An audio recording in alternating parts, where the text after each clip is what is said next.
Assalamualaikum warahmatullahi wabarakatuh. Alhamdulillahi wahda. Wassalatu wassalamu ala man la nabiyya ba'da. Amma ba'd.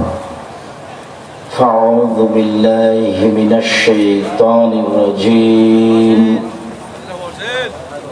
Hafidhu ala salawat wassalatil usta.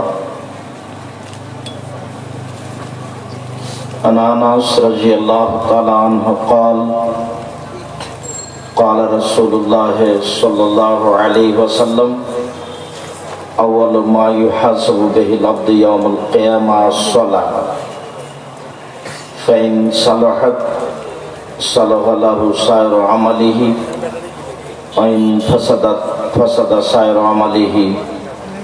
Rawahu Abu Dawud bi sanadin sahih.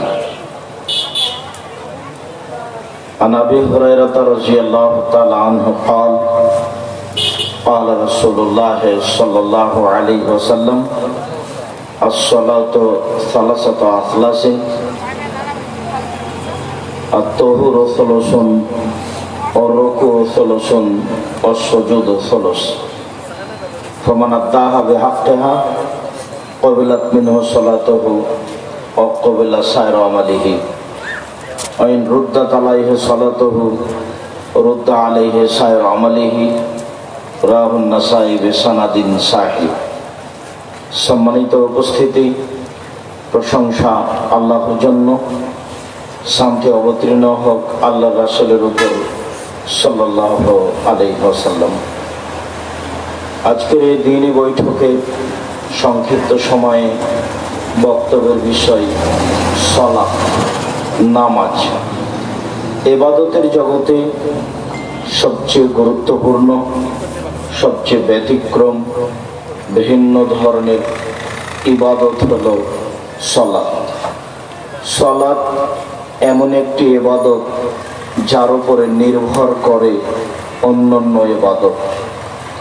যদি আপনার সালাত কবুল হয় তাহলে বাকি ইবাদত বিচারের মাঠে কবুল হবে, নেকি পাওয়া যাবে। আর যদি সালাত কবুল না হয় তাহলে বাকি ইবাদত বাতিল বলে গণ্য হবে। আমরা বিভিন্ন দিনে অবগত হয়েছি যে ইবাদতের জগতে সবচেয়ে দামি ইবাদত সিয়াম, রোজা। কেননা তার বিনিময় আল্লাহ নিজে হাতে দিবেন। দুনিয়াতে এমন কোনো ইবাদত নেই যার বিনিময় আল্লাহ নিজে হাতে দিবেন সিয়াম, রোজা ছাড়া। হজ একটি দামি ইবাদত, এরপরেও আল্লাহ তার বিনিময় নিজে হাতে দিবেন না। রাসূল সাল্লাল্লাহু আলাইহি সাল্লাম বলেছেন, আল্লাহর ভয়ে এক ফোঁটা চোখের পানি সবচেয়ে প্রিয় পছন্দনীয় কাজ। রাসূল সাল্লাল্লাহু আলাইহি সাল্লাম বলেন, লা ইয়ালিজার রাজুলু আন্নারা বাকা মিন খাশিয়াতিল্লাহ হাত্তা ইয়ালিদাল লাবানু ফি দার'i। গাভী বাট ওলান থেকে দুধ বের করে ভিতরে ঢোকানো যায় না, যেমন আল্লাহর ভয়ে কাঁদে যে সে জাহান্নামে যাবে না, তেমন গাভীর বাট ওলান থেকে দুধ বের করে ভিতরে ঢোকানো যায় না, যেমন আল্লাহর ভয়ে কাঁদে যে সে জাহান্নামে যাবে না, তেমন অতীব গুরুত্বপূর্ণ ইবাদত আল্লাহর ভয়ে কেঁদে এক ফোঁটা চোখের পানি ঝরানো, এরপরেও নেকি আল্লাহ নিজে হাতে দিবেন না। নিজে হাতে দিবেন আল্লাহ নেকি। তার একটি ইবাদত পৃথিবীতে আছে, সে ইবাদতের নাম সিয়াম, রোজা থাকা। বৃহস্পতিবার, সোমবার সিয়াম থাকুন। এই দুই দিনে সাপ্তাহিক রিপোর্ট আল্লাহর দরবারে পেশ করা হয়। আল্লাহর নবী বলেছেন, আমি ভালোবাসি, আমার মন চাই, আমাকে ভালো লাগে। তোমাদের প্রয়োজন যদি থাকে এখন মেটাতে হবে না, এখন কোনো প্রয়োজন মেটানোর কাজ গ্রহণ হবে না। অনেকদিন থেকে আপনাদের এখানে প্রচার হচ্ছে, অনেকেই বাড়িতে শুয়ে আছেন। কেন আছেন আমি জানি না। আপনি বাড়িতে থেকে কি দেখাতে চাচ্ছেন, কি বা করেন আপনি? আপনি স্ত্রী সপরিবারে সবাই জানছেন যে একটা দিনই বৈঠকের ব্যবস্থা করা হয়েছে। আল্লাহ কসম, আমি আমার বক্তৃতার জগতে অপ্রয়োজনীয় কথা বলি না, বলার চেষ্টা করি না। আমি আপনার জন্য এসেছি। আপনি বাড়িতে থেকে আমাকে কি দেখাতে চাচ্ছেন? এটার আপনার ভিত্তি কি? বা এখানে এসে আপোষে গল্প করে আপনি আমাকে কি দেখাতে চাচ্ছেন? দয়া করে যে যেখানে আছেন দোকানপাট বন্ধ করে, চলাচল বন্ধ করে, লেনদেন ক্রয় বিক্রয় বন্ধ করে কিছুক্ষণ অপেক্ষা করুন। আপনার আমি কিছু না কিছু উপকার করবই করব ইনশাল্লাহ। আপনার সাথে আমি ওয়াদাবদ্ধ, ইনশাল্লাহ আপনার আমি কিছু উপকার করবই করব ইনশাল্লাহ।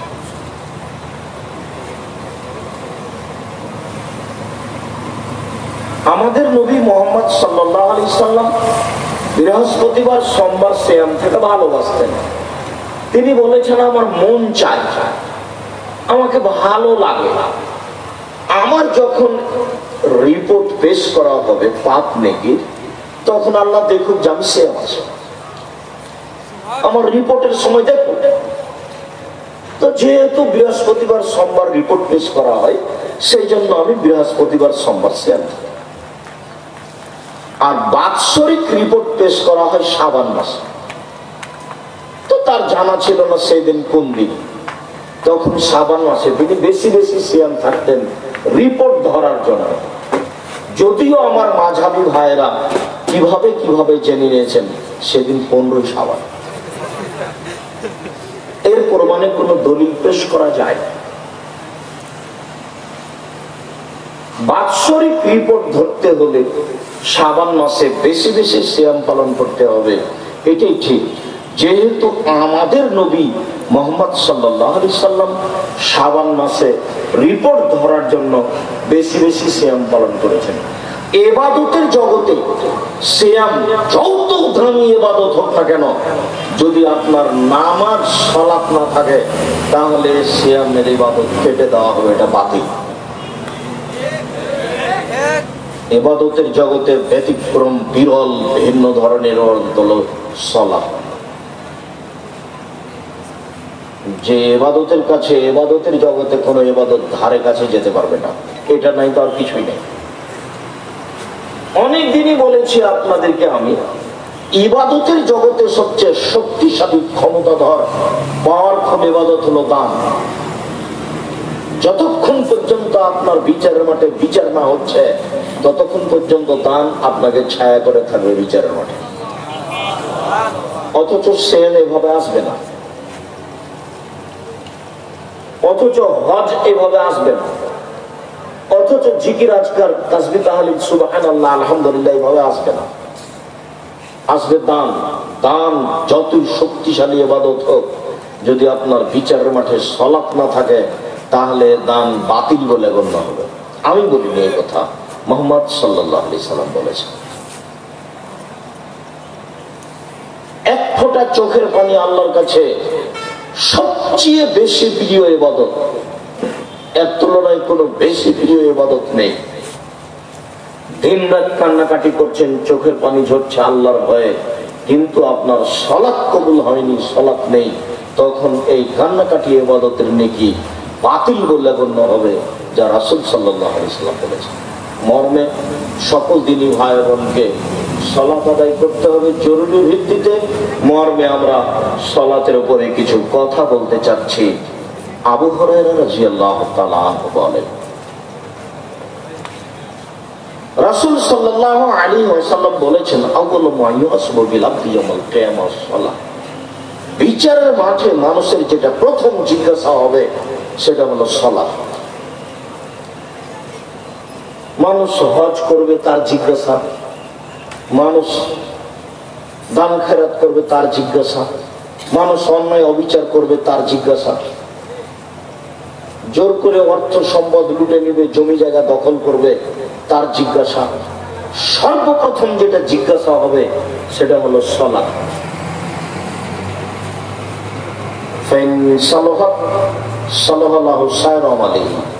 যদি তার সালাত টিকে যায়, সব ইবাদত টিকে যাবে, পেয়ে যাবে। ফাসাদাত, সালাত যদি বাতিল হয়, ফাসাদাত সায়রু আমালিহি, তাহলে তার সব আমল বাতিল হবে, কোনো আমল সে দেখতে পাবে না, তার খাতায় থাকবে না। এই কথা মুহাম্মদ সাল্লাল্লাহু আলাইহি সাল্লাম বলেন। আনাস রাদিয়াল্লাহু তাআলা আনহু বলেন, রাসূল সাল্লাল্লাহু আলাইহি ওয়াসাল্লাম বলেছেন, as-salatu salasatu aflasin, সালাত তিন ভাগে বিভক্ত। আর তহুর সলুশন, ওযু হলো তিন ভাগের এক ভাগ। ও রুকু সলুশন, রুকু হলো তিন ভাগের এক ভাগ। ও সুজুদ সলুশন, সিজদা হলো তিন ভাগের এক ভাগ। তবে না তাহবে হাতে হাত, কেউ যদি এইগুলি ঠিক ঠিক আদায় করে, ওযু ঠিক মতো করে, রুকু ঠিক মতো করে, সিজদা ঠিক মতো করে, কবিলাত সালাতুহু ও কবিলাত সায়রু আমালিহি, তাহলে তার সালাত কবুল করা হবে, তার সব ইবাদত কবুল করা হবে। রুদ্দাত আলাইহি সালাতুহু, আর যদি সালাত তার কাছে প্রত্যাখ্যান করা হয়, রুদ্দাত আলাইহি সায়রু আমালিহি, তাহলে তার সব আমল বাতিল বলে গণ্য হবে, সব প্রত্যাখ্যান করা হবে, কোনো ইবাদত কবুল হবে না। এই কথা মুহাম্মদ সাল্লাল্লাহু আলাইহি সাল্লাম বলেন। সম্মানিত দিনী ভাই বোন, আমরা আপনাদেরকে আন্তরিকভাবে জোরালো অনুরোধ জানাচ্ছি যে মানুষের জীবনে সবচেয়ে গুরুত্বপূর্ণ কাজ হলো সালাত, নামাজ। মানুষের জীবনে এর চেয়ে কোনো গুরুত্বপূর্ণ কাজ পৃথিবীতে নেই। সেটা বাপ মায়ের সেবা হোক, সেটা কোরআন তেলাওয়াত হোক, সেটা তাসবিহ তাহলিল হোক, সেটা জিকির আজকার হোক, সেটা হজ করা হোক, সেটা দান খেরাত হোক, সেটা মানুষের সেবা করা হোক, পৃথিবীতে এমন কোনো ইবাদত নেই যেটা সালাতের মতো হতে পারে। সালাত এক আশ্চর্য বিরল ভিন্ন ধরনের ইবাদত, যার তুলনা পৃথিবীতে নেই। এইটা আছে তো বাকি ইবাদত আছে, এইটা নেই তো কিছুই নেই। সালাত আজকের আলোচনায় সংক্ষিপ্ত বিবরণে সালাতের ফজিলত না বলে সালাত আরম্ভ হওয়ার সূচনা। সালাত আরম্ভ করতে হলে ওযু করতে হয়। ওযু করতে গেলে পেশাব পায়খানার প্রয়োজন হয়। পেশাব পায়খানায় যাবেন, ঢোকার সময়তে বা পেশাব পায়খানায় ঢুকে, টয়লেটে ঢুকে বসার সময় বলবেন। ঢুকলেই দোয়া পড়া যাবে না এই কথা নয়, কিন্তু যখন পেশাব পায়খানা আরম্ভ হয়েছে তখন দোয়া পড়া যাবে না, এটা হলো কথা। ঢুকে গেছেন আর বলা যাবে না, এইটা নয়। আল্লাহুম্মা ইন্নী আউযু বিকা মিনাল খুবুসি ওয়াল খাবাইস, নিশ্চয় আমি অপবিত্র জিন জিন্নি থেকে তোমার কাছে আশ্রয় চাচ্ছি, শয়তান থেকে তোমার কাছে আশ্রয় চাচ্ছি। টয়লেট, পেশাবখানা, পায়খানা হলো জিন থাকার জায়গা, শয়তান সেখানে থাকে। রাসূল সাল্লাল্লাহু আলাইহি সাল্লাম বলেন, কেউ যদি এই দুয়ার পূর্বে বিসমিল্লাহ বলে, বিসমিল্লাহি আল্লাহুম্মা ইন্নী আউযু বিকা মিনাল খুবুসি ওয়াল খাবাইস, তাহলে শয়তান তার লজ্জা স্থান দেখতে পাবে না, ক্ষতিও করতে পারবে না। আর যদি বিসমিল্লাহ ছেড়ে বলেন, তাহলে লজ্জা স্থান দেখতে পাবে কিন্তু ক্ষতি করতে পারবে না। আমি আল্লাহকে বলেছি, ওর ক্ষমতা বন্ধ হয়ে গেছে। আল্লাহ নবী বলেছেন, বিসমিল্লাহ বলে যে দরজায় দরজা নাই, যে বাড়ির বাহির দরজা নেই, সেই বাড়ির দরজায় যদি বিসমিল্লাহ বলে একটা কাঠ খড়ি, একটা টুকরা কিছু বিসমিল্লাহ বলে রেখে দেয়, তাহলে সকাল পর্যন্ত এই দরজা দিয়ে শয়তান ঢুকতে পারবে না। এই কথা মুহাম্মদ সাল্লাল্লাহু আলাইহি সাল্লাম বলেন, হাদিস বুখারী মুসলিম। এর কোনো ক্ষমতা নেই, বিকলঙ্গ নীতি। দোয়া পড়বেন বিসমিল্লাহ বলে, বন্ধ হয়ে যাবে, আপনাকে দেখতে পাবেন না, ক্ষমতা খর্ব হয়ে গেছে।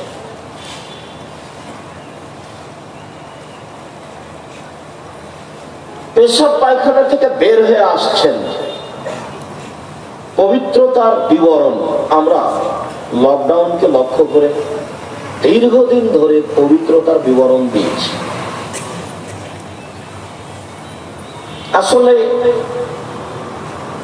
করোনা ভাইরাস যদি জীবাণু হয় তাহলে মাস্ক পরে এটা ঠেকানো যাবে কিনা? ধর্মের ইসলামের পবিত্রতা এক অবাক পবিত্রতা, আশ্চর্য। ঘুম থেকে উঠে আপনি হাতটা পানিতে ডুবাতে পাবেন না। ঘুম থেকে হাতটা আগে ভালো করে পরিষ্কার করে ধুইতে হবে, কবজি পর্যন্ত। কি হয়েছে যে আমি আগে ধুইব, ব্যাপারটা কি? এরপরে আপনি অজু শুরু করলেন, অজু শুরু করলেন তখন আপনি কবজি পর্যন্ত 3 বার ধুইবেন। তার মানে কবজি পর্যন্ত 3 বার ধৌত না করলে এই হাতটা মুখে পানি দেওয়ার উপযুক্ত হয়নি। একটু পরে তো কোণে পর্যন্ত ধোবই, তখন ধুইলে হাত ধোয়া পড়বে না, কবজি ধোয়া পড়বে না। যখন আমি কোণে পর্যন্ত হাত ধৌত করব তখন কবজি পর্যন্ত ধোয়া পড়বে কিনা? তা আগেই কবজি পর্যন্ত ধুইলাম কেন? তাহলে ধর্মের কোনো বেকার কাজ করা হয় নাকি? তার মানে কবজি পর্যন্ত ধুইলে এই হাত দিয়ে এখন পানি মুখে দেওয়া যাবে, হাত এখন উপযুক্ত হয়েছে।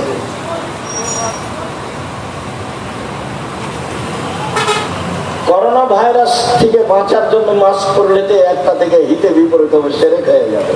এ রক্ষা করতে পারে? রাসূল সাল্লাল্লাহু আলাইহি সাল্লাম একদিন বলছেন, লা ইউদি শাইউন শাইআ, কোনো কিছু কোনো কিছুকে অতিক্রম করতে পারে না। লা ইউদি শাইউন শাইআ, রোগ জীবনে একজনের কাছ থেকে আরেকজনের কাছে যেতে পারে না। লা ইউদি শাইউন শাইআ, রোগ জীবনে একজনের কাছ থেকে আরেকজনের কাছে যেতে পারে না। তখন একজন পল্লীর মানুষ দাঁড়ায় বলছে, জি যাই।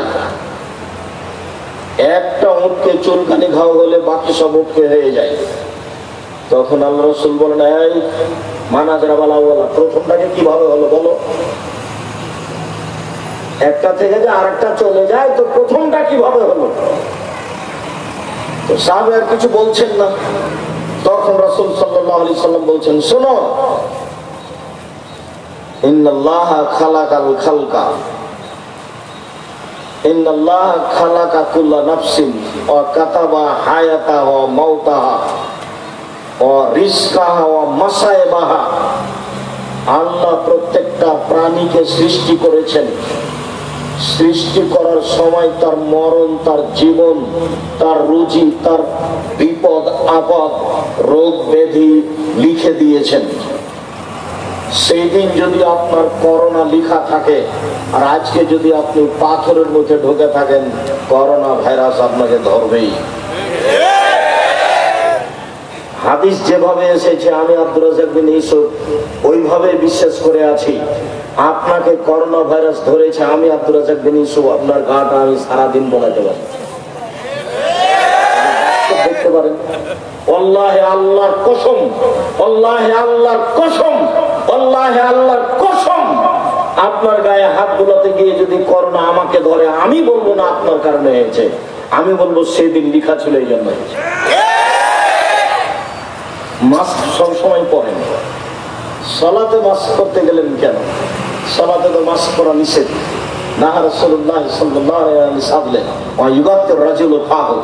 রাসূল সাল্লাল্লাহু আলাইহি সাল্লাম টাকনোর নিচে কাপড় ঝুলিয়ে পড়তে নিষেধ করেছেন এবং সালাতের মধ্যে মুখ ঢাকতে নিষেধ করেছেন। করোনা তো মরে যান, তবু মরতে তো হবে একদিন, দুদিন আগেই হলো তাতে কি? ওরা আমি 5 পয়সা দাম দিলে একবারে 0 দাম দিল। ওরা আমার কাছে সরিষার পরিমাণ দাম দেয়, ওটা আমি কোন সময় ভাবি না। সবাই যদি চতুর্দিক যদি খালি করোনায় ঘেরা থাকে, তা আমার অন্তরে একটু দ্বিধা হবে না যে কে জানি লাগতেও পারে, এইরকম আমার অন্তরে দ্বিধা হবে না। আমি এই নীতি থেকে এত উপরে এবং এর উপরে আমার এত ভিড় নেই। ফাঁকা হয়ে সালাত আদায় করার তো কোনো প্রশ্নই আসে না। আর আমি তো বক্তব্যে কঠোর ভাবে বলেছি যে রাসূল সাল্লাল্লাহু আলাইহি সাল্লাম বলছেন, মান সাদ্দাক ফুরজাতান বানাল্লাহু লাহু বাইতান ফিল জান্নাহ, কেউ যদি দুইজনের ফাঁকা বন্ধ করে আল্লাহ তার জন্য জান্নাতে ঘর বানাবেন। আমি দেখি না শরীয়তে প্রাচীরের মতো হয়ে কাতারে সলাতে দাঁড়াতে হবে, এই বিষয়টি রাসূল যত কঠোর ভাবে দেখেছেন শরীয়তের আর কোনো বিষয়ে তো কঠোর ভাবে দেখেননি। 23 বছর জীবনে এমন কোনদিন এক অক্ত পার হয়নি যেই অক্তে মুখামুখি না হয়ে কাতার সোজা করুন, প্রাচীরের মতো হয়ে দাঁড়ান, ফাঁকা বন্ধ করুন, ওই যে দেখছি শয়তান ঢুকছে ছাগলের বাচ্চার মতো হয়ে, ফাঁকা বন্ধ করুন, এরকম না বলে তিনি কোনোদিন সালাত শুরু করেছেন এরকম ঘটেনি। অথচ বলা লাগে না, রাসূলকে দেখলেই সাহাবীগণ করেন। দেখবেন, এই ছেলে তোর গায়ে হাতি আছে নাকি, রেডি হও। দেখবে তুমি সাহাবীগণের অনুসরণ। 23 বছর যাবত কথায় কথায় বলতে হবে, কথায় কথায় বলেছেন মানে এর গুরুত্ব দেখিয়েছেন। দেখবে তুমি রাসূল সাহাবীগণের অনুসরণ। এদিকে দেখো, আল্লাহর নবী জুতা পায়ে দিয়ে সালাত আরম্ভ করেছে, তখন জুতাতে ময়লা ছিল, জিবরাইল এসে বলছেন জুতা খুলেন। আল্লাহ রাসূল সালাতের মধ্যে জুতা খুলে দিয়েছে, সাহাবীগণ খুলে দিয়েছে। এখন সালাতের পরে আল্লাহ রাসূল দেখছেন সবাই জুতা খুলে দিয়েছে। আল্লাহ রাসূল বলছেন কি ব্যাপার, তোমরা জুতা খুলেছো কেন? তো সাহাবীগণ বলছেন আপনাকে দেখলাম এই জন্য। আরে আরে আমার ব্যাপারটা হলো জিবরাইল আমাকে এসে বললেন যে আপনার জুতাতে ময়লা, সেই জন্য আমি খুলে দিয়েছি। তো তোমাদের জুতাতে ময়লা এটা কে বললো? বলেন তো আমি এ বলে কি দেখাতে চেয়েছি আপনাদেরকে? আনুগত্য, অনুসরণ। অনুসরণ বলা লাগেনি। তার মানে 23 বছর জীবনে কোনো একদিন কোনো এক অক্ত না বলে তিনি সালাত শুরু করেননি। তার মানে এটা কত গুরুত্ব। এটা মরে যাওয়া ভালো, ফাঁকা করা তো বহু দূরের কথা, অসম্ভব হতে পারে না। মুহাম্মদ সাল্লাল্লাহু আলাইহি ওয়াসাল্লামকে আবার পৃথিবীতে আসতে হবে এবং ঘোষণা দিতে হবে, আমি মুহাম্মদ সাল্লাল্লাহু আলাইহি ওয়াসাল্লাম পৃথিবী জাতির সামনে ঘোষণা দিয়ে যাচ্ছি যে মানুষ 3 ফুট দৌড়ে দৌড়ে দাঁড়াতে পারে সালাতে, যেহেতু কিয়ামত পর্যন্ত আর কোনোদিন আসবেন না, কাজে এই সিদ্ধান্ত আর কোনোদিন পরিবর্তন হবে না। এবং কাবা ঘর কেন, সারা পৃথিবীর মানুষ যদি ফাঁকা হয়ে মরা পর্যন্ত দাঁড়ায় কিয়ামত পর্যন্ত, তবে এর বৈধতা আসবে না। বৈধতা নিয়ে আসতে হলে আবার কাকে আসতে হবে দুনিয়ায়?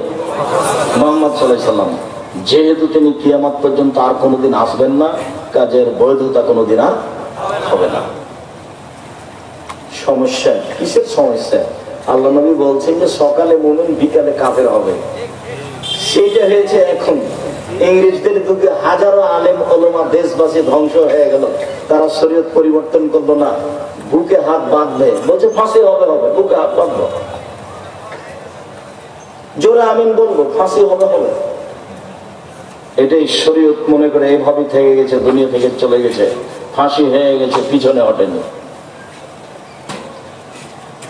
ঠিকই বললো, সুন্দর করে শরীয়তকে উপেক্ষা করে সালাত আদায় করছে। বলছিলাম আপনি শরীয়তের পবিত্রতা দেখলে অবাক হয়ে যাবেন। আমি সেই কথা আজকে বিস্তারিত আলোচনা করছি না, আপনারা এমনিতে দেখতে পারেন অনলাইন আল ইতেশাম টিভি। একবারে করোনা বা লকডাউন থেকে শুরু করে দীর্ঘদিন যাবত এই বিষয়ে আমাদের আলোচনা চলেছে। এখন তারই জের ধরে সালাতের উপরে আলোচনা চলছে। আপনারা জুমার দিনে উপস্থিত হবেন জামিয়া সালাত ডাঙ্গিপাড়া বাইতুল হাম জামে মসজিদে। আপনাদের সামনে বিষয়ে বিস্তারিত বিবরণ নীতিগতভাবে দেওয়া হবে, হবে ইনশাআল্লাহ। বলছিলাম ওযু। রাসূল সাল্লাল্লাহু আলাইহি ওয়াসাল্লাম বলেন, আলা আদুল্লুকুম মায়ামুল্লাহু বিল খাতায়া ওয়া ইয়ারফু বিল দারাজাত। শোনো, আমি তোমাদের একটা আমলের কথা বলে দেব যাতে তোমাদের পাপ মিটে যাবে, মান বেড়ে যাবে। শোনো, আমি কি তোমাদের একটা আমলের কথা বলে দিব নাকি যাতে পাপ মিটে যাবে, মান বেড়ে যাবে? আলু বাবা, হ্যাঁ বলবেন না কেন, বলেন সেটা কি যাতে মান বেড়ে যাবে, পাপ মিটে যাবে? তখন আল্লাহ রাসূল বলছেন, শোনো, এটা হলো ইসবাগুল ওযু আলাল মাকারিহে। কষ্টের সময় শীতের দিনে ভালো করে ওযু করলে মান বেড়ে যাবে, পাপ মিটে যাবে। কাসরাতুল খুতা ইলাল মাসাজিদ, বেশি বেশি পায়ে হেঁটে মসজিদে যেতে হবে। মসজিদ থেকে যদি বাড়ি দূরে হয়, পায়ে হেঁটে মসজিদে গেলে পাপ মিটে যাবে, মান বেড়ে যাবে। 3, ইন্তেজারুস সালাহ বাদাস সালাহ, এক সালাতের পরে আরেক সালাতের অপেক্ষা করতে হবে। জোহর পড়েছি কখন আসর হবে, জোহর পড়েছি কখন আসর হবে, এক সালাতের পরে আরেক সালাতের অপেক্ষা করলে মান বেড়ে যাবে, পাপ মিটে যাবে। মনে থাকবে না মনে হয়? আরেকটা কথা বলে আমরা এখান থেকে আগাবো। আব্দুল্লাহ ইবনে আব্বাস রাদিয়াল্লাহু তাআলা আনহু বলেন, রাসূল সাল্লাল্লাহু আলাইহি ওয়াসাল্লাম বলছেন যে একদা আমাকে আল্লাহ তাআলা বলছেন, মুহাম্মদ হাল তাদরি ফিমা ইয়াক্তাসিবুল মালাউল আলা, আচ্ছা মুহাম্মদ আপনি বলতে পারেন উপরে কি নিয়ে হইচই হচ্ছে? আচ্ছা মুহাম্মদ আপনি বলতে পারেন উপরে কি নিয়ে হইচই হচ্ছে? বলে না। জি হ্যাঁ আমি বলতে পারি। আল্লাহ আমি বলতে পারি উপরে কি নিয়ে হইচই হচ্ছে। আল কাফারাত, মানুষের পাপ মিটে যাবে কি করলে এই নিয়ে হইচই হচ্ছে। ফেরেশতাগণ বলছেন যে এই করলে পাপ মিটে যাবে। ফেরেশতাগণ বলাবলি করছেন যে এই করলে পাপ মিটে যাবে। এই নিয়ে ফেরেশতাগণ বলাবলি করছেন। আল কাফারাত, পাপ মিটে যাবে এই কাজ করলে। এক, আল মাকসু ফিল মাসাজিদ বাদা সালাওয়াত, সালাতের পরে মসজিদে বসে বসে তাসবিহ তাহলিল জিকির আজকার করলে পাপ মিটে যাবে, মান বেড়ে যাবে। সালাতের পরে মসজিদে বসে বসে জিকির আজকার করলে পাপ মিটে যাবে, এই নিয়ে হইচই হচ্ছে। আপনার স্বভাবের কথাটা বলি। আপনার স্বভাব হলো যে একদিন একেবারে কোন রকম করে জুমার দিনে যান, আর যেমন সালাম তেমনি দাঁড়িয়ে গেছে। নীতি পরিবর্তন করেন, কাউকে বলা লাগবে না। নীতি পরিবর্তন করেন, জজ কোর্টও নয়, হাইকোর্টও নেই। অর্থ সম্পদকে লুটে নিচ্ছে না, জুতা নিয়ে কেউ পালিয়েছেন, যাই যাও কি আছে। আপনি সালাম ফিরার সাথে সাথে দাঁড়িয়ে গেলেন কেন?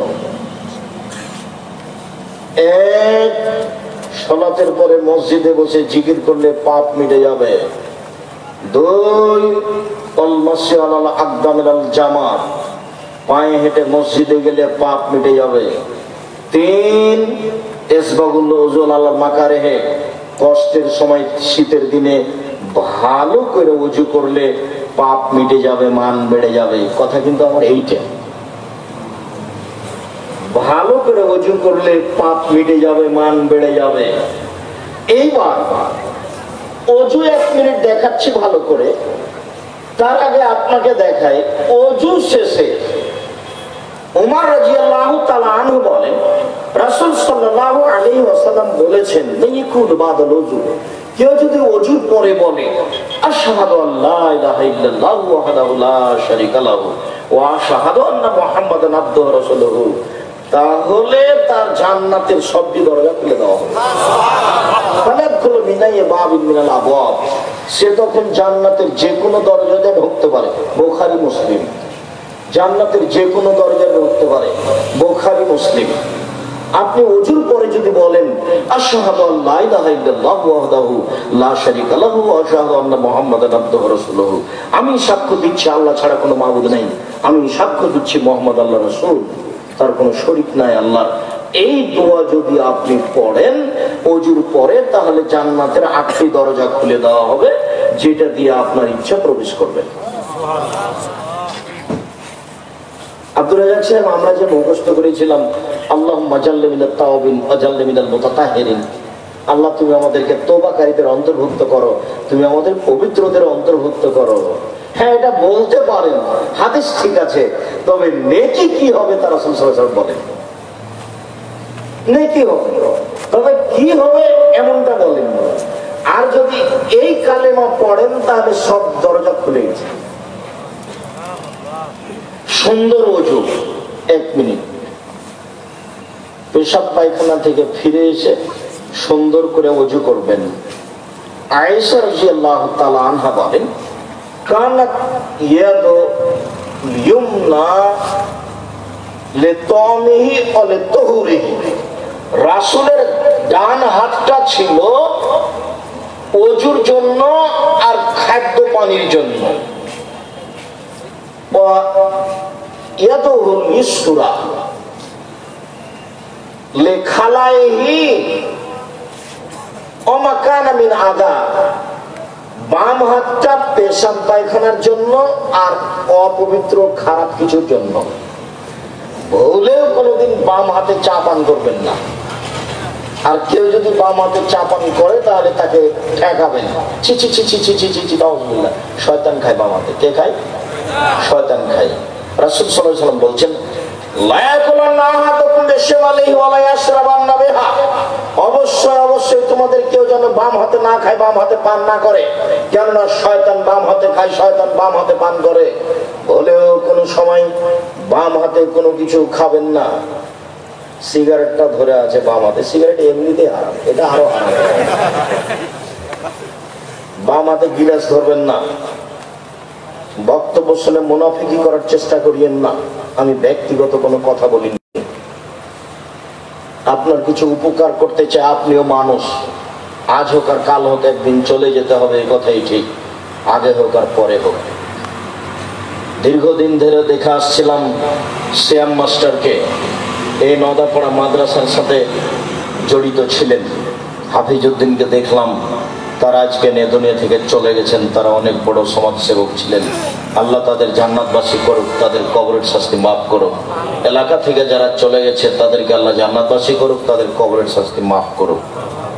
সম্মানিত দিনী ভাই বোন, যাওয়ার পালা আছে, আজ হোক আর কাল হোক। চট করে একটা কথা মনে পড়লো, 1 মিনিট, মনে কিছু নিয়েন না। কথা যদি আপনার গায়ের উপরে লাগে তবু আপনি মনে কিছু নিয়েন না, লাগতেও পারে। যখন আমি এখানে বাসা করি, যখন লেবার মিস্ত্রি কাজ আরম্ভ করেছে, তখন পাড়ার ছেলেরা গিয়ে হাতুড় দিয়ে কয়েকজনকে মেরে তাড়িয়ে দিচ্ছে। কি না তো 50,000, 2 লক্ষ টাকা লাগবে। তো সাহার কাছে বিচার দেওয়া হলো। তো উনি বললেন ঠিক আছে, বিচার করে দেবো। তো গেলাম আমি, আরো লোকজন আছে। একটা লোক স্বাধীন নামে, ওই পাড়া স্বাধীন তার নাম, তো খুব জোরে চিল্লাচিল্লি করছে, বলছে যে হ্যাঁ আপনি যারা কাজ করবে তাদেরকে বলে লেবার মিস্ত্রি নেননি, এরকম কিছু বলছে। অনেক লোকজন আছে। ইতিমধ্যে মুকশেদ মন্ডল লাভ দিয়ে উঠে বলছেন, তো কিসের বিচার নেই, যাই এখানে কোনো বিচার নেই। তো শাহাদাত সাহু তার মুখের উপরে কিছুই বললেন না, একেবারে কিছুই না, চুপ হয়ে থেকে গেলেন। বৈঠক ভেঙে গেল, সবাই চলে গেল। আমাকে বলে পাঠানো হলো যে ওনাকে কাজ করতে বলবেন, কোনো সমস্যা নেই। ঠিকই পরের দিন লেবার মিস্ত্রি কাজ করছে, কোনো সমস্যা নেই। তো মুকশেদ মন্ডল নেই, এটা হলো মূল কথা। চলে গেছেন, যাওয়ার পালা আছেই, আজ হোক আর কাল হোক। কাজে কথাকে উপেক্ষা করে কোনো লাভ নেই। কথাকে উপেক্ষা করে করবেন কি হবে? এমন কিছুই না। ভুলেও কোনোদিন বাম হাতে খাদ্য পানি ব্যবহার করবেন না। কাউকে দেখলেই নিষেধ করবেন, ছি ছি ছি ছি, বাম হাতে শয়তান খাই। ও কষ্ট পায়, তাকে তিতা লাগুক আর মিঠা লাগুক, তাতে আসে যায় না। বিমানবন্দরে ঢুকে বসে আছি, তো একটা লোক এসে বলছে, চট করে সালাম দিয়ে কথা বলছে। কথা একটু নরম করে বললে হয় না? আমি বলছি যে আমি তো নরম করে বলতে পারি না, নরম করে বলি না, তার ফলাফল ভালো নয়, এই জন্য। তো বলছে যে নরম করে বললেও তো হয়। তখন আমি বললাম যে আল্লাহ মাফ করুক, এখন বিমানবন্দরে যে লোকগুলো বসে আছে, যদি জরিপ করা হয় যে কার কথা মেনে চলে মানুষ বেশি, আমি যদি প্রথম না হয় আমি জাতির সামনে কথা বলবো না। তখন চট করে বলছে আমিও আপনার কথা মেনে চলি। তো অনেকদিন থেকে ভাবছিলাম কোনোদিন দেখা হলে বলবো যে একটু নরম করে বললেও তো হয়। নরম করে বললে হবে না, বক্তব্যের গতি এটা নয়। এই যা খাতাবা, যখন আল্লাহ রাসূল বক্তব্য দিতেন, অহমারা তাই না হতার দুই চোখ লাল হয়ে যেত, অস্তাদা গাজাব হতার রাগ বেশি হয়ে যেত, ওয়ালা শান্ত হতার কণ্ঠ উঁচু হয়ে যেত, কান মনোযোগ যায় যেন তিনি সৈন্য দলকে ধমক দেখাচ্ছেন, এই করতে হবে সেই করতে হবে। এটা যেন তার বক্তব্যের গতি, যেখান দিয়ে যাবে কেটে ছিঁড়ে চলে যাবে 20 বছর পরে যেন মনে থাকে। তার নাম বক্তব্য। সে পক্ষে থেকে বিপক্ষে থাকে, সে বিপক্ষে থেকে তো বুঝেছে, বিপক্ষে আছে মানে কথা বুঝেছে। আপনি কথা উল্টে ধরলে আমার আসে যায় না, আমি ওই হিসাব করি না।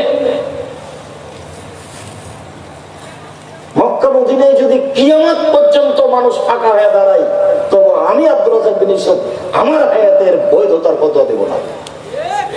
সারা দুনিয়া তো বহু দূরের কথা। এবং আমি তখন কোরআন হাদিস আমার সাথে থাকবে না এই কথা আমি বলবো না, আমি বলবো আমার সাথে কোরআন হাদিস আছে, এই কথা আমি বলবো। আমি তো কোনো বিপদেই পড়িনি। বিপদে পড়লে ভুল পথে যাব এরকম অনুমোদন আছে কিনা, বিপদেই পড়লাম তার আগে শরীয়তের সাথে এত কিছু ধর্ম পাগল হয়ে গেছে। ধর্ম রাজশাহী চাঁপাইনবাবগঞ্জের হাওয়াই লাড্ডু, ধন্যবাদ লাড্ডু হয়ে চায়স্ক কালে ধর্ম পাগল হয়ে গেছে। মোহাম্মদ সাল্লাল্লাহু আলাইহি সাল্লামের নীতি কি পরিচয় ধর্ম দেখাচ্ছে।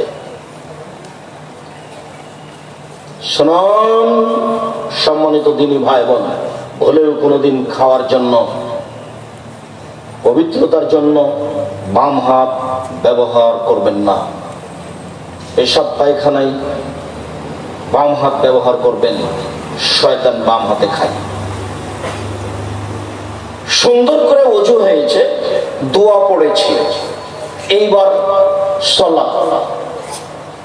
ওই দিকের আলোচনাটা লম্বা করলাম না, এইখানে একটু আলোচনা করে যাব। সেই জন্য আল্লাহু আকবার বলে সালাতে দাঁড়াতে হবে। আবু হুরায়রা রাদিয়াল্লাহু তাআলা আনহু বলেন, কানা নবী সাল্লাল্লাহু আলাইহি সাল্লাম ইফতাতাহু ইসকুতু বাদ তাকবীরে বাইনা তাকবীরে ওয়া বাইনাল কিরাতে ইসকাতাতান। আল্লাহ রাসূল আল্লাহু আকবার বলার পরে কিছুক্ষণ থেমে থাকতেন। আল্লাহু আকবার বলার পরে কিছুক্ষণ থেমে থাকতেন। তা আমি বললাম, আল্লাহর নবী, আমার পিতামাতা আপনার জন্য উৎসর্গ হোক, আপনি থেমে চুপ থেকে কি বলেন? আপনি যে চুপ থাকেন তো আপনি কি বলেন? তখন আল্লাহ রাসূল বলছেন, আকুলু, আমি বলি, আল্লাহুম্মা বা'id বাইনি ওয়া বাইনা খাতায়ায়া কামা বা'আদতা বাইনাল মাশরিক ওয়াল মাগরিব। হে আল্লাহ, তুমি আমাকে আর আমার পাপকে অত দূরত্বে করে দাও, আমার মাঝে আর আমার পাপের মাঝে এত দূরত্ব করো, পূর্ব এবং পশ্চিম একটা থেকে আর একটা যত দূরত্বে রয়েছে, মানে পাপ যেন আমার ধারে কাছে না আসে। আল্লাহ নাক্কিনি মিনাল খাতায়া কামা ইয়ানাক্কাত ফাবুল আবিজু মিনাদ দানাস। হে আল্লাহ, তুমি আমাকে আমার পাপকে ধুইয়ে দাও ময়লা থেকে, যেমন ভাবে সাদা কাপড়কে ময়লা থেকে ধুয়ে পরিষ্কার করা হয়। আল্লাহ মাগসিল খাতায়া বিল মাই ওয়া সালজি ওয়াল বারাদ। হে আল্লাহ, তুমি আমার পাপ ধুইয়ে দাও ঠান্ডা পানি দিয়ে, তুষার দিয়ে, বরফ দিয়ে ধুয়ে পরিষ্কার করে দাও। এইটা একটা দোয়া পড়তে পারেন তাকবীরে তাহরিমার পরে। তাকবীরে তাহরিমার পূর্বে একটু কথা বলে রাখি, দাঁড়াবেন, দুই পায়ের মাঝে ফাঁকা রাখবেন, শরীরের ভারসাম্য বজায় রাখতে যতটুকু ফাঁকা রাখা লাগে। দুই পা জমা রাখলে ভারসাম্য রাখা যাবে না। আর মহিলা বৈঠকে চাঁপাইনবাবগঞ্জে বলা হয়েছে যে দুই পায়ের গোড়ালি জমা করে রাখতে হবে, কেননা দুই পা ফাঁকা থাকলে লজ্জাস্থানের যোগাযোগ মাটির সাথে হতে পারে, মাটি অভিশাপ করবে। আবার বৈঠকে বলা হয়েছে, বুবু তুমি যদি সালোয়ার কামিজ পরে থাকো ভালো কথা, আর যদি শাড়ি পরো তাহলে ল্যাঙ্গট পরতে হবে, অন্যথায় নামাজে দাঁড়ালে লজ্জাস্থানের যোগাযোগ মাটির সাথে হবে। হুবু মিথ্যা কথা বলেছে, ধর্মের নামে একটা অহেতুক নোংরা কথা বলেছে। এত কাপড়ের ব্যবস্থা ছিল না, আর এখানে শরীকে নোংরা কথা কেন? ভুলেও নয়, কখনো নয়। আল্লাহু আকবার বলে সালাতে দাঁড়াবেন, অজু সুন্দর করে করে আসবেন। ওখানে আর একটা কথা রেখে চলে এসেছি, প্রত্যেকটা অঙ্গকে 3 বার করে ধোয়ার নাম সুন্দর অজু। 3 বার পানি দেওয়া নয়। কবজি পর্যন্ত একবার ধুইতে গিয়ে 10 বার পানি লাগুক। সম্পূর্ণ যখন ভিজে গেছে তখন একবার ধোয়া। ভিজে জায়গায় পানি দিয়ে ধোয়ার নাম দ্বিতীয়বার ধোয়া। ভিজে জায়গায় পানি দিয়ে ধোয়ার নাম তৃতীয়বার ধোয়া। এ হলো সুন্দর অজু। কথা বুঝাতে পারি? রাসূল সাল্লাল্লাহু আলাইহি সাল্লাম বলেছেন, কেউ যদি সুন্দর করে অজু করে তারপরে 2 রাকাত সালাত আদায় করে, মনে মনে কথা না বলে, ওয়াজাবাত লাহুল জান্নাহ, সে জান্নাতে যাবেই। জরুরি, জান্নাত তার জন্য জরুরি। সুন্দর করে অজু করলেন, এই হলো সুন্দর অজু। আল্লাহু আকবার বলার পূর্বে কোনো দোয়া পড়বেন না। অজু করার পরে যে দোয়া পড়েছেন সেটাই। আল্লাহু আকবার বলার পূর্বে বিসমিল্লাহ বলবেন না। আল্লাহু আকবার এটা খুব পাওয়ারফুল শব্দ, খুব ক্ষমতাধর। আল্লাহু আকবার, এর পূর্বে বিসমিল্লাহির রহমানির রহিম, আল্লাহু আকবার জিনা। অজু করার সময় বিসমিল্লাহ বলবেন। যদি অজুর সময় বিসমিল্লাহ না বলেন তাহলে অজু হবে না, এই কথা রাসূল সাল্লাল্লাহু আলাইহি সাল্লাম বলেন। অজু করার পরে মহিলাদের মাথা থেকে কাপড় পড়ে গেলে অজু ভেঙে যাবে, কথা মিথ্যে।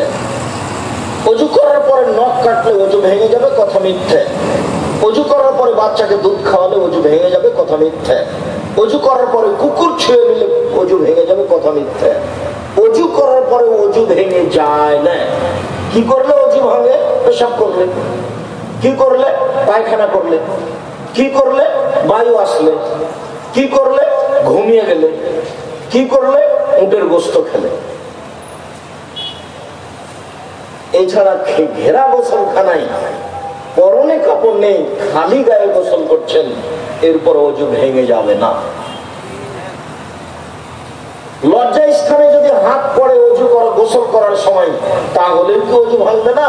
জিনা ভাঙবে না, পুরুষ নারীর কারও ভাঙবে না। কেউ যদি উত্তেজিত অবস্থায়, যৌন উত্তেজিত অবস্থায় পুরুষ বা নারী যদি এই বিশেষ অঙ্গে হাত লাগায় তাহলে অজু ভেঙে যাবে। তাছাড়া অজু ভাঙবে না। স্বাভাবিক গোসলে অজু ভাঙবে না। একাধিক সহিহ হাদিস আমরা সময়ে পেশ করেছি। অজুর ব্যাপারে গুরুত্বপূর্ণ কথা থেকে গেল। আল্লাহু আকবার বলে সালাত আরম্ভ করবেন, তবে হাত উঠাবেন কাঁধ পর্যন্ত।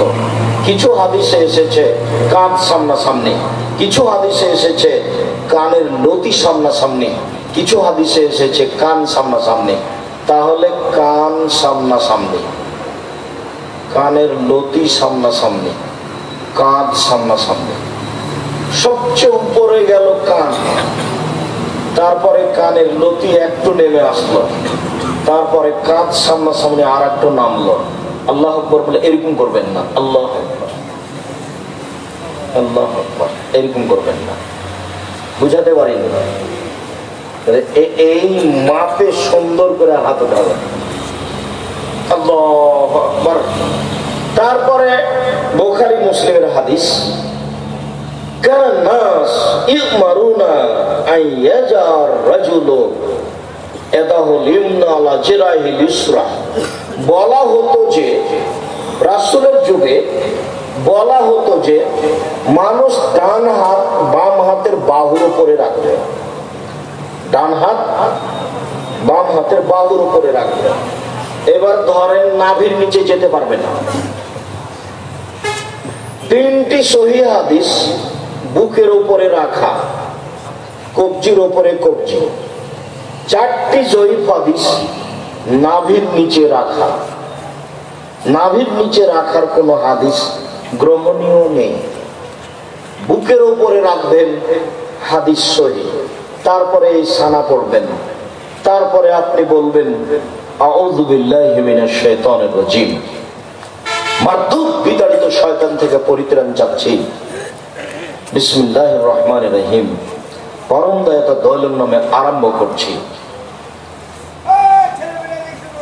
আউযুবিল্লাহ বিসমিল্লাহর এখানে জরুরি কথা যে যদি কোরআন মাজিদের আয়াত আরম্ভ করেন তাহলে আউযুবিল্লাহ, আর যদি আয়াত বলতে কোরআন মাজিদের প্রথমে হয়, শুরুতে হয়, তাহলে আগে আউযুবিল্লাহ তারপর বিসমিল্লাহ।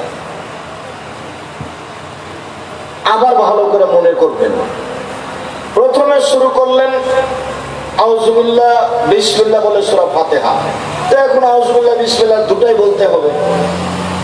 এখন আরেকটা সূরা শুরু করলেন সূরা ইখলাস, এখন বিসমিল্লাহ বলতে হবে। কিন্তু আরেকটা সূরার প্রথম থেকে শুরু না করে মধ্যে থেকে শুরু করলেন, তখন কি বিসমিল্লাহ বলবেন? জি না, সূরার মধ্যে শুরু করলে বিসমিল্লাহ বলা হবে না। মধ্যে শুরু করলে বাস সূরা ফাতিহা শেষ হয়ে গেল, ওখানে চলে যাবে।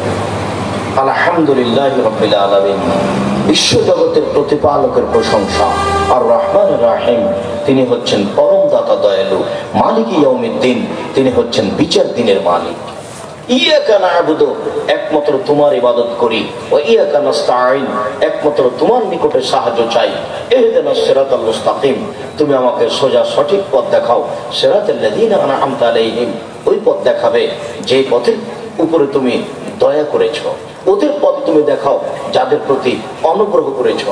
গায়রিল মাগদুবি আলাইহিম ওয়ালাদ-দাল্লিন, ওদের পথ দেখায়ও না যারা ভ্রান্ত। যাদের প্রতি তুমি অভিশাপ করেছো ওদের পথ তুমি দেখায়ও না। আমিন। এই দীর্ঘ সময় ধরে তোমার দরবারে যে প্রার্থনা করলাম, এই প্রার্থনা তুমি কবুল করো।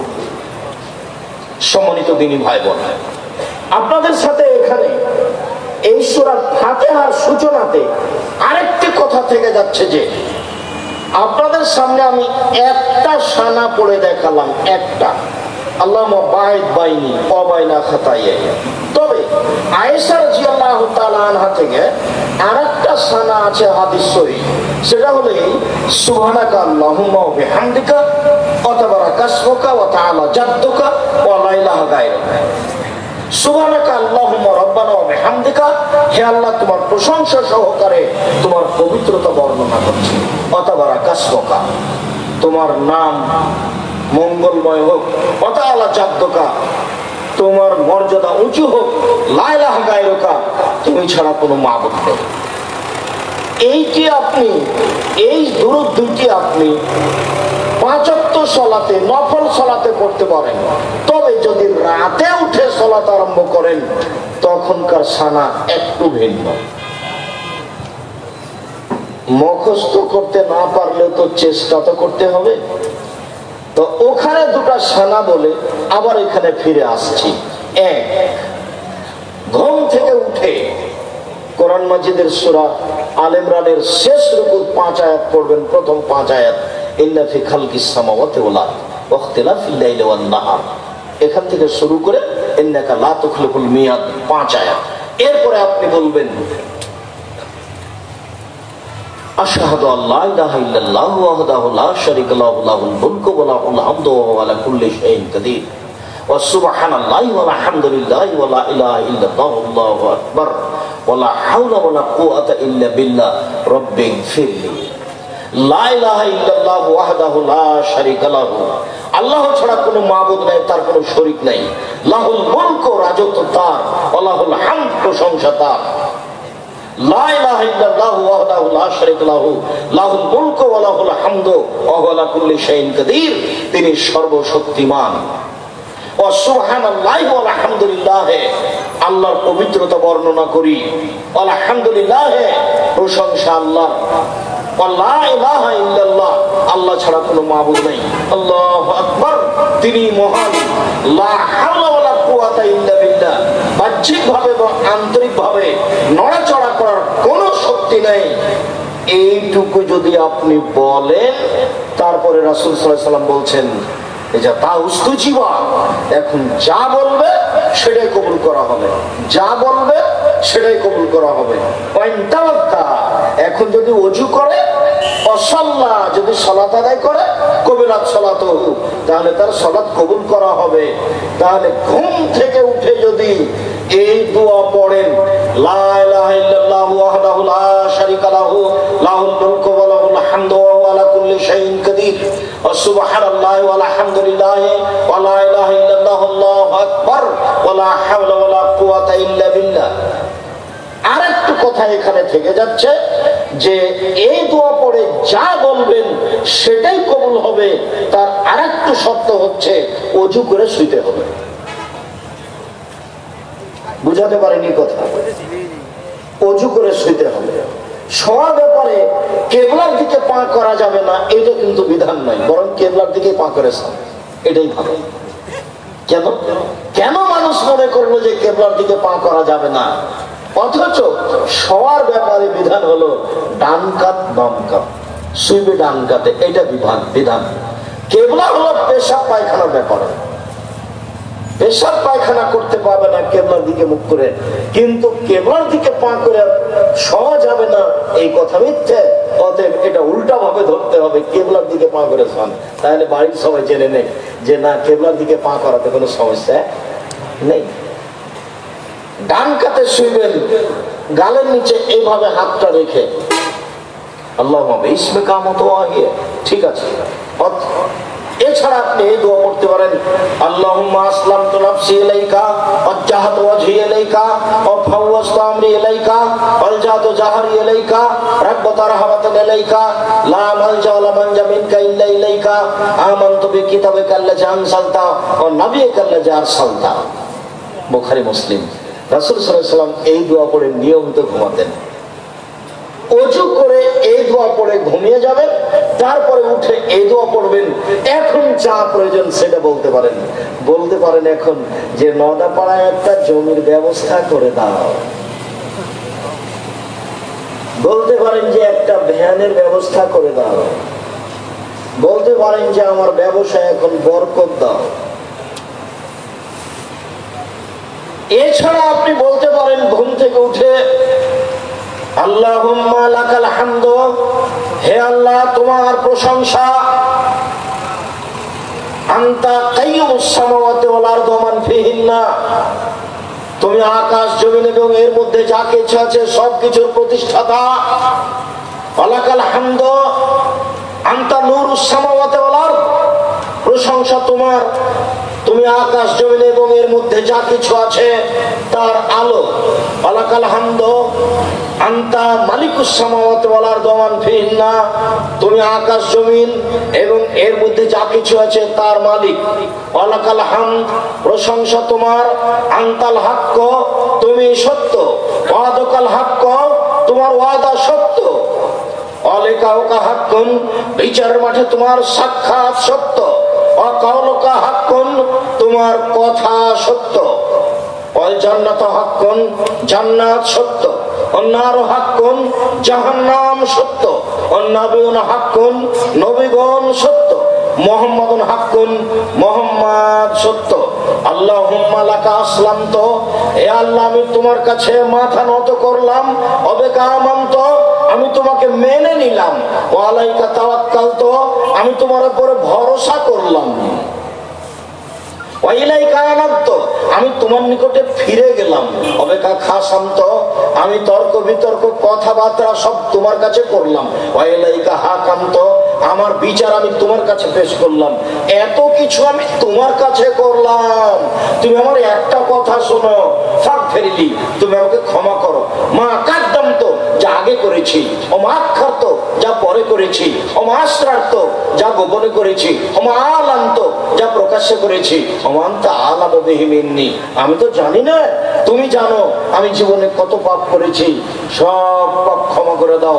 আনতাল মুকাদ্দিম, তুমি আগে থেকে আছো, আনতাল মুআখির, তুমি চিরদিন থাকবে, লা ইলাহা ইল্লা আনতা, তুমি ছাড়া কোনো মাবুদ নেই, লা ইলাহা গায়রুকা, তুমি ছাড়া সত্য কোনো মাবুদ নেই। এই দোয়া করতে হবে তাহাজ্জুদ পড়তে উঠলে। ভারী লাগলো নাকি? কত কি মুখস্থ করে নিলেন, আর কত কি করলেন মিছিলে, আর কত কি বললেন। এটা ভারী লাগলো। জীবনের অনেক অংশ পার হয়ে গেছে, আজকে সিদ্ধান্ত পরিবর্তন করতে হবে। আজকে সিদ্ধান্ত পরিবর্তন করে এই নীতিতেই আসতে হবে, বিকল্প কোনো পথ নেই। বিসমিল্লাহির রহমানির রহিম। পরম দাতা দয়ালু নামে আরম্ভ করছি যে কোন একটি সূরা। বিসমিল্লাহির রহমানির রহিম। কুল হুয়াল্লাহু আহাদ। হে নবী আপনি বলুন আল্লাহু একক, আল্লাহু সামাদ, তিনি নিরপেক্ষ মুখাপেক্ষীহীন। লাম ইয়ালিদ, তিনি কাউকে জন্ম দেননি। ওয়া লাম ইউলাদ, তিনি কারো থেকে জন্ম নেননি। ওয়া লাম ইয়াকুল লাহু কুফুয়ান আহাদ, তার সমকক্ষ কেউ নেই। এই বলে আল্লাহু আকবার হাত ওই পর্যন্ত উঠিয়ে এবার যেতে হবে রুকুতে। রুকুতে যাওয়ার পূর্বে কয়েকটি জরুরি কথা। আয়েশা রাদিয়াল্লাহু তাআলা আনহা বলেন, রাসূল সাল্লাল্লাহু আলাইহি সাল্লাম যখন রুকুতে যেতেন তখন তার হাঁটুকে এভাবে চেপে ধরতেন আর হাত দুটিকে সোজা রাখতেন। ওলা ইসাব্বু রাসূল, মাথা নিচু না করতেন না উঁচু করতেন, মাথা না নিচু করতেন না মাথা উঁচু করতেন, একবারে পিঠ সোজা করে রাখতেন।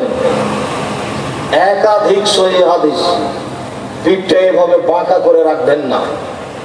রুকু সিজদা ভুল হলে কিন্তু সালাত কবুল হবে না। তিনটে জায়গায় ত্রুটি থাকলে সালাত কবুল হবে না। এক ওযু, দুই রুকু, তিন সিজদা। সালাত এমন একটি ইবাদত যার উপরে নির্ভর করে অন্যান্য ইবাদত। সালাত এমন একটি ইবাদত যার উপরে নির্ভর করে অন্যান্য ইবাদত। কোমর থেকে সামনের ওজন হাতের উপরে রেখে দিয়ে আপনি বলবেন সুবহান রাব্বিয়াল আযীম, উঁচু আল্লাহর পবিত্রতা বর্ণনা করছি। নইলে আপনি বলবেন সুবহানাকা আল্লাহুম্মা রাব্বানা ওয়া বিহামদিকা আল্লাহুম্মা ইগফিরলি, হে আল্লাহ তোমার প্রশংসা সহকারে পবিত্রতা বর্ণনা করছি, তুমি আমাকে ক্ষমা করো। নইলে আপনি বলবেন সুবহুন কুদ্দুসুন রব্বুল মালাইকাতুর রূহ, তুমি পাক, তুমি পবিত্র, তুমি ফেরেশতার প্রতিপালক, তুমি জিবরাইলের প্রতিপালক। নইলে আপনি বলবেন সুবহানা যিল জাবরুতি ওয়াল মালাকুতি ওয়াল কিবরিয়া ওয়াল আজমা।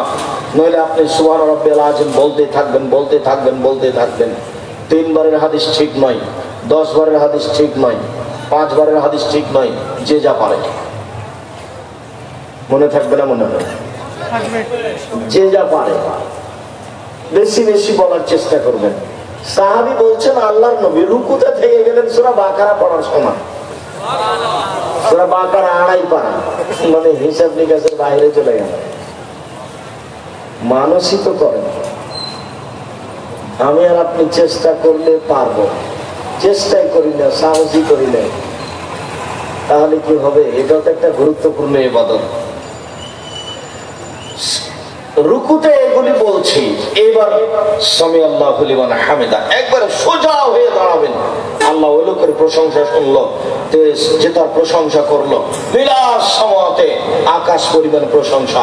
মিলাল আর জমিন পরিমাণ প্রশংসা। মিলামা বাইনাহুমা, আকাশ জমিনের মধ্যে যে ফাঁকা আছে এই পরিমাণ প্রশংসা। মিলামা শাইতানিন শাইন বাদো, এরপরে তুমি যত চাও তত তোমার প্রশংসা। এইগুলি বলে আপনি সিজদায় যাবেন। এই ছেলে,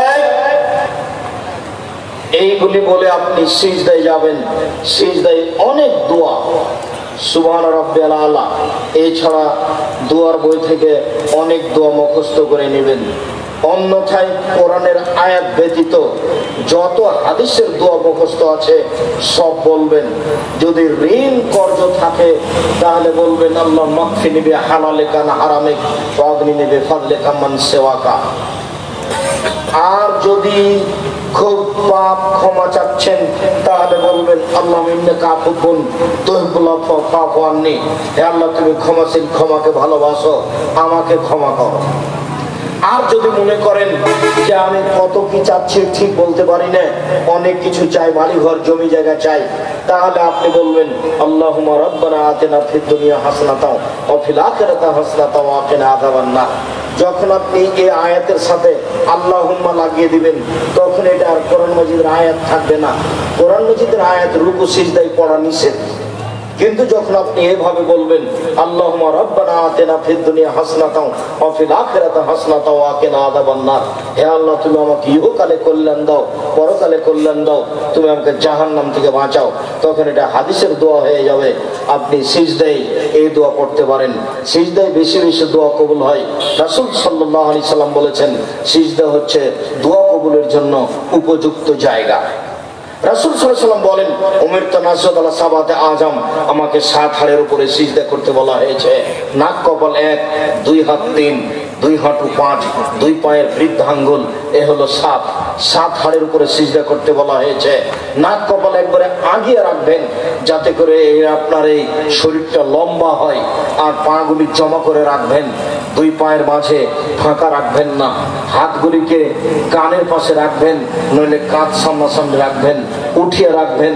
রাসূল সাল্লাল্লাহু আলাইহি সাল্লাম বলেছেন কুকুর যেভাবে হাত মাটির উপরে বিছিয়ে দেয়, তোমরা এইভাবে হাত মাটির উপরে বিছিয়ে দিও না, কোনোকে উঁচু করে রাখো। নারী পুরুষ সবাই কোনোই উঁচু করে রাখবে। আপনি বলবেন সুবহানা রাব্বিয়াল আলা, আরো অনেক দোয়া। এরপরে আপনি উঠে আসেন আল্লাহুম্মা গফিরলি ওয়ারহামনি ওয়াহদিনি ওয়াফিনি ওয়ারযুকনি, হে আল্লাহ তুমি আমাকে খেতে দাও, আমাকে রুচি দাও, আমাকে বরকত দাও, আমাকে বেকায় দেয় ফেলো না। এরপরে আপনি আবার সিজদায় যাবেন, দোয়া পড়বেন, যত দোয়া আপনার মুখস্থ আছে কোরআন মাজিদের আয়াত ব্যতীত। এরপরে উঠে আসেন, এ হলো 1 রাকাত, এভাবে আর 1 রাকাত। এবার আপনি আত্তাহিয়াতের বৈঠকে বসেছেন, বাম হাতের আঙ্গুলগুলি জমা জমা করবেন, বাম পায়ের পাতার উপরে বসবেন, ডান হাত এই 2টি আঙ্গুল জমা করবেন, তৃতীয় আঙ্গুলের নখের উপরে বৃদ্ধ আঙ্গুলের পেটটা রেখে হাঁটু করে রেখে দিবেন। এই আঙ্গুলটা অবিরাম নড়বে, এই আঙ্গুলটা অবিরাম নড়বে।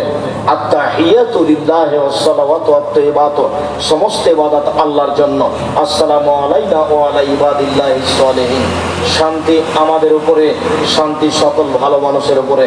আশহাদু আল্লা ইলাহা ইল্লাল্লাহু ওয়াহদাহু লা শারীকা লাহু ওয়া আশহাদু আন্না মুহাম্মাদান আবদুহু ওয়া রাসূলুহু, আমি সাক্ষ্য দিচ্ছি আল্লাহ ছাড়া কোনো মাবুদ নেই, আমি সাক্ষ্য দিচ্ছি মুহাম্মদ সাল্লাল্লাহু আলাইহি সাল্লাম তার বান্দা এবং তার রাসূল। আল্লাহুম্মা সাল্লি আলা মুহাম্মাদ ওয়া আলা আলি মুহাম্মাদ কামা সাল্লাইতা আলা ইব্রাহিম ওয়া আলা আলি ইব্রাহিম ইন্নাকা হামিদুম মাজিদ, হে আল্লাহ তুমি মুহাম্মদ সাল্লাল্লাহু আলাইহি সাল্লাম ও তার বংশধরের প্রতি শান্তি অবতীর্ণ করো, যেমন ভাবে ইব্রাহিম আলাইহিস সালাম ও তার বংশধরের প্রতি শান্তি অবতীর্ণ করেছিলেন। তুমি প্রশংসনীয়, তুমি জ্ঞানী। আল্লাহুম্মা বারিক আলা মুহাম্মাদ ওয়া আলা আলি মুহাম্মাদ কামা বারাকতা আলা ইব্রাহিম ওয়া আলা আলি ইব্রাহিম ইন্নাকা হামিদুম মাজিদ, হে আল্লাহ তুমি মুহাম্মদ সাল্লাল্লাহু আলাইহি সাল্লাম ও তার বংশধরের প্রতি বরকত নাযিল করো, যেমন ভাবে ইব্রাহিম আলাইহিস সালাম ও তার বংশধরের প্রতি বরকত নাযিল করেছিলে। তুমি প্রশংসনীয়, তুমি জ্ঞানী। আল্লাহুম্মা ইন্নী যালামতু নাফসি যুলমান কাসীরা, হে আল্লাহ জীবনে খুব পাপ করেছি, ফাগফিরলি তুমি আমাকে ক্ষমা করো। মাগফিরাতাম মিন ইনদিক, ক্ষমা একমাত্র তোমার পক্ষ থেকে হয়ে থাকে। ওয়ারহামনি, তুমি আমার উপর দয়া করো। ইন্নাকা আনতাল গাফুর রহিম, তুমি যে দয়াশীল, তুমি যে ক্ষমাশীল, তুমি যদি দয়া না করো, তুমি যদি ক্ষমা না করো, কে আমার প্রতি দয়া করবে, ক্ষমা করবে? আল্লাহুম্মা আউযু বিকা মিন আযাবি জাহান্নাম, হে আল্লাহ আমি তোমার কাছে জাহান্নাম থেকে বাঁচতে চাই। ওয়া আউযু বিকা মিন আযাবিল কবর, আমি তোমার কাছে কবরের শাস্তি থেকে বাঁচতে চাই। ওয়া আউযু বিকা মিন ফিতনাতিল মাসীহিদ দাজ্জাল, তোমার কাছে দাজ্জালের ফিতনা থেকে বাঁচতে চাই। ওয়া আউযু বিকা মিন ফিতনাতিল মাহইয়া ওয়াল মামাত, তোমার কাছে বাঁচতে চাই ইহকালের বিপদ, তোমার কাছে বাঁচতে চাই বড় পরকালের বিপদ, তোমার কাছে বাঁচতে চাই ইহকালের বিপদ হতে, তোমার কাছে বাঁচতে চাই পরকালের বিপদ হতে। আল্লাহুম্মা আউযু বিকা মিনাল মা'সা ওয়াল মাগরাম, তোমার কাছে বাঁচতে চাই ঋণ কর্জ হতে, তোমার কাছে বাঁচতে চাই বড় পাপ হতে। ভুলেও কোনোদিন ঋণ কর্জ নিয়ে ব্যাংক থেকে টাকা উঠিয়ে ব্যবসা করবেন না। ব্যাংকে চাকরি করেন সেই জন্য লোন নিয়ে বাড়ি করেছেন, মরলেই বোঝা যাবে কাজ উলট পালট হয়ে গেছে। আল্লাহ রাসূল বললেন এই লোকের ঋণ আছে, জি আমি গেলাম, তোমরা জানাজা করো। যার ঋণ আছে তার জানাজা নেই। ভুলে কোনোদিন ঋণ নিয়ে জীবিকা নির্বাহ করার চেষ্টা করবেন না। আমি আপনাদের বহুদিন পরামর্শ দিয়েছি, এমন ভাবে ব্যবসা শুরু করেন 200 টাকা হলেই হবে। 200 টাকার ব্যবসায় দেশে আছে, আপনি কোটি টাকা দিয়ে ঋণ নিয়ে কাজ করতে যাবেন কেন? কথা চট করে এই কথাটাতে মনে পড়ে গেল। আব্দুল্লাহ যে কথা বললো যে রাজশাহীতে বোনকে জমি দেওয়া হয়, তো সেই লোক কি যেন ডক্টরেট করছে কি বিষয়ে, তো আমার কাছে আসলে এসে কিছু জিজ্ঞাসা করছে। তো জিজ্ঞাসার এক পর্যায়ে আমাকে বলছে যে আপনার আব্বা তো মারা গেছে। জি। তো জমি জায়গা, আমার আব্বাকে মাটি দেওয়ার পরে জমি জায়গা ভাগ করার পরে খেয়েছি। বলছে যে আমি এই কথাটা নোট করে নিলাম, এই কথাটা আপনার থেকে যাবে আমার বইয়ে, সেটা আপনার ব্যাপার। আমার আব্বাকে মাটি দিয়ে এসে আগে জমি জায়গা ভাগ করে খাওয়া দাওয়া করেছি। যদি জমি জায়গার ভাগ আমরা নিই না, আমি তো কিছু চিনি, আমার ছোট ভাই জমি চিনে না। যেটুকু আমার আবার জমি, আমার বোনেরা ওদের স্বামীরাই জমি চাষ করে খায়, আমরা ওটা নিয়ে কোনোদিন খেয়াল করিনি, ওটা হিসাবও করি না। ওখানে কি হয় তা কোনোদিন জিজ্ঞাসা করি না। তো আমি আপনাদের অনেক বলেছি অনেক সময় যে আপনার দাদা মারা গেছেন, তো আপনার বাপ জমি ভাগ পাবে সকালে আর আপনার ফুফু পাবে বিকালে, এরকম কি না? দুইজন একসাথে, দুইজন একসাথে। এটাই শরীয়ত এবং এটাই ভাবতে হবে। কারো হক মেরে খেয়ে এই জীবিকা নির্বাহ করে কোনো সফলতা আসবে না। জীবিকা নির্বাহের উপরে খুব সতর্ক হয়ে যায়। এইসব জীবিকা নির্বাহের প্রয়োজন নাই, যাতে অবৈধ উপার্জন আছে। মধ্যখানে আরেকটা জরুরি কথা থেকে গেল, জীবনে একটা কাজ কোনো সময় আপোষ করবেন না, সেটা হলো সালাত, নামাজ। একটু পরে পড়বো এই কথা জীবনে কোনোদিন বলবেন না। 2, হালাল রুজি জীবন বাজি রেখে হলেও করতে হবে। 3, কোরআন মাজিদ তেলাওয়াত করা। 4, দোকানপাটে বসে গল্প জমাবেন না। এই 4টা কথা মনে রাখবেন। আমি সালাতের শেষের দিকে আসছি, তবে আপনাকে আমি জরুরি অনুরোধ করে সালাতের সাথে সাথে এই 4টা কথা মনে রাখার জন্য অনুরোধ জানাচ্ছি। 1, 5 ওয়াক্ত সালাতের সাথে কোনো সময় আপোষ করবেন না, ছেলে মেয়ে বউ বেটি সবাই। 2, হালাল রুজি। 3, কোরআন তেলাওয়াত। 4, দোকানপাটে বসে গল্প। দোকান বসবেন, ওখানে টিভি চলছে, জীবনটা একেবারে 16 আনায় মিছে। আর ছেলে মেয়েকে এত মোবাইল ব্যবহার করতে দিবেন না, এগুলো সব বন্ধ করতে হবে। সমাজের জাতির ছেলে মেয়ের চরিত্র আপনার সহযোগিতায় ধ্বংস হয়ে যাচ্ছে, এটা আপনাকে খুব ভালোভাবে খেয়াল করতে হবে আহাল পরিবারের উপরে। আর মুসলিম বোন, আমি আপনাকে অনুরোধ জানিয়ে বলছি, আপনি গভীর রাত মনে করে হয়তো বা কষ্ট পাচ্ছেন বা চলে গেছেন, আপনার জন্য জান্নাতের সব দরজা খোলা। এইদিকে দেখেন 4টা কাজ করতে পারলে। 1, 5 ওয়াক্ত সালাত আদায় করবেন। 2, রমজান মাসে সিয়াম পালন করবেন। 3, স্বামীকে মেনে চলবেন, তিতা লাগলেও মিঠা লাগলেও। স্বামীকে মেনে চলতে হবে, এই কথাই ঠিক, তিতা লাগলেও মিঠা লাগলেও। 4, জেনায় লিপ্ত হবেন না। যদি কোনোদিন দুর্ঘটনা হয়ে গিয়েও থাকে তাহলে তওবা করেন, ভালো পথ ফিরে আসতে পারবেন, ভালো পথে ফিরে আসতে পারবেন ইনশাআল্লাহ। 4টা কাজ থেকে বিরত থাকেন, 4টা কাজ করেন, জান্নাতের সব দরজা খোলা। 1, 5 ওয়াক্ত সালাত আদায় করবেন। 2, রমজান মাসের সিয়াম পালন করবেন। 3, স্বামীকে মেনে চলবেন, তিতা লাগলেও মিঠা লাগলেও। অনেক সময় স্বামীকে মেনে চলা যায় না, তার মুখের গালি, তার অকথ্য ভাষা অনেক কষ্ট দেয়, যার কারণে মনটা খুব কষ্ট পায়। 1 গ্লাস পানি চাইলে গ্লাসটা নিয়ে সামনে গিয়ে একবারে ঠেকনা দিয়ে রেখে দেওয়া হয়। সেটা যাই হোক, যেহেতু এর সাথে সংসার করছেন, কাজেই স্বামীকে মেনেই চলতে হবে, যতই খারাপ লাগুক। আমার আর আপনার কিছু করার নেই, রাসূল সাল্লাল্লাহু আলাইহি ওয়াসাল্লাম এইভাবেই বলেছেন। 4, জেনায় লিপ্ত হবেন না, জান্নাতের সব দরজা খোলা। আপনাকে আরো একটু অনুরোধ করে যাচ্ছি, জরুরি প্রয়োজন ছাড়া বাড়ির বাইরে যায়েন না। জরুরি প্রয়োজন ছাড়া বাড়ির বাইরে যায়েন না। বাড়ির বাইরে গিয়ে নিজের মান সম্মান রক্ষা করা যাবে না। কোনো মহিলা বাড়ির বাইরে গিয়ে তার মান সম্মান রক্ষা করতে পারে না।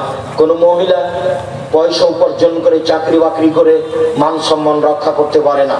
যেদিন মুহাম্মদ সাল্লাল্লাহু আলাইহি সাল্লাম বিদায় হজের ভাষণে, ওই আরাফার মাঠে বিদায় হজের ভাষণে তিনি বললেন, পৃথিবীর মানুষ, হে পুরুষ মানুষ, তোমরা শুনে রাখো, তোমাদের আমি সতর্ক করছি মহিলাদের ব্যাপারে।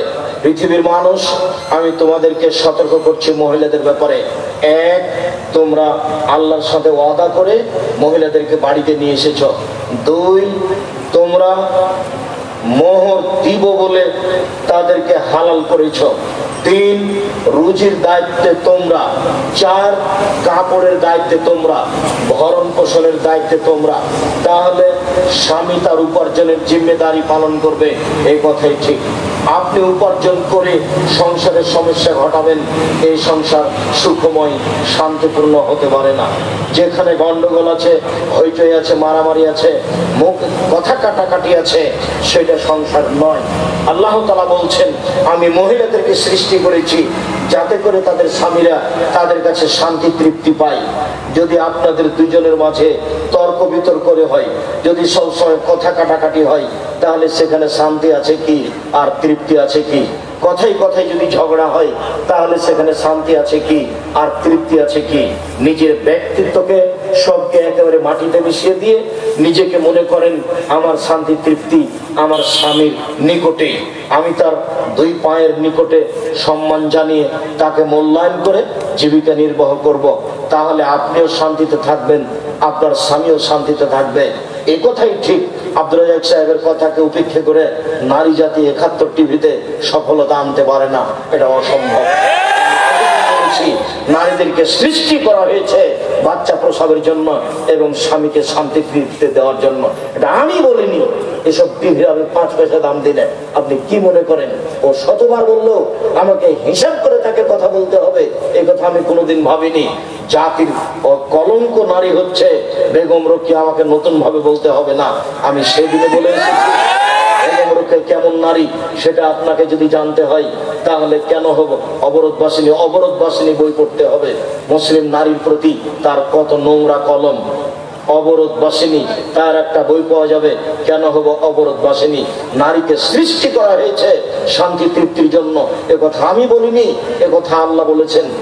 নারীকে সৃষ্টি করা হয়েছে বাচ্চা প্রসবের জন্য, একথা আমি বলিনি, একথা আল্লাহ বলছেন। আল্লাহ বলছেন, নিসাউকুম হারসুল লাকুম ফাতু হারসাকুম আন্না শি'তুম। পৃথিবীর মানুষ, তোমরা তোমাদের স্ত্রীর কাছে তোমাদের খেতে আসো। তোমাদের জমি, তোমাদের স্ত্রী তোমাদের জমি, তোমাদের স্ত্রী তোমাদের ক্ষেত। তোমরা তোমাদের জমিতে তোমাদের খেতে আসো তোমাদের ইচ্ছা মতো, যেভাবে তোমাদের ইচ্ছা হয় সেভাবে। সকালে কি, বিকালে কি, দুপুরে কি, ভরা পেটে কি, খালি পেটে কি, চন্দ্রগ্রহণ লাগলে কি, সূর্যগ্রহণ লাগলে কি আর না লাগলে কি, সফরে বের হচ্ছেন না হচ্ছেন, কোনটার সাথে সম্পর্ক নেই। এই কথা আল্লাহ তাআলা বলেন। এটা তোমার ক্ষেত, এটা তোমার জমি। জমিতে যেমন শস্য উৎপাদন হয়, স্ত্রীর মাধ্যমে সন্তান উৎপাদন হবে। এই কথা আল্লাহ তাআলা বলছেন। স্ত্রীকে সৃষ্টি করা হয়েছে সন্তান উৎপাদনের জন্য, স্ত্রীকে মহিলাকে সৃষ্টি করা হয়েছে স্বামীকে শান্তি তৃপ্তি দেওয়ার জন্য। যারাই এই কথা উপেক্ষা করে সমাজে কিছু করতে চেয়েছে, তারা কোনোদিন মরা পর্যন্ত সফলতা আনতে পারবে না, বরং পরকালে হারাবে, জাহান্নামে যেতে হবে, জান্নাত হবে না।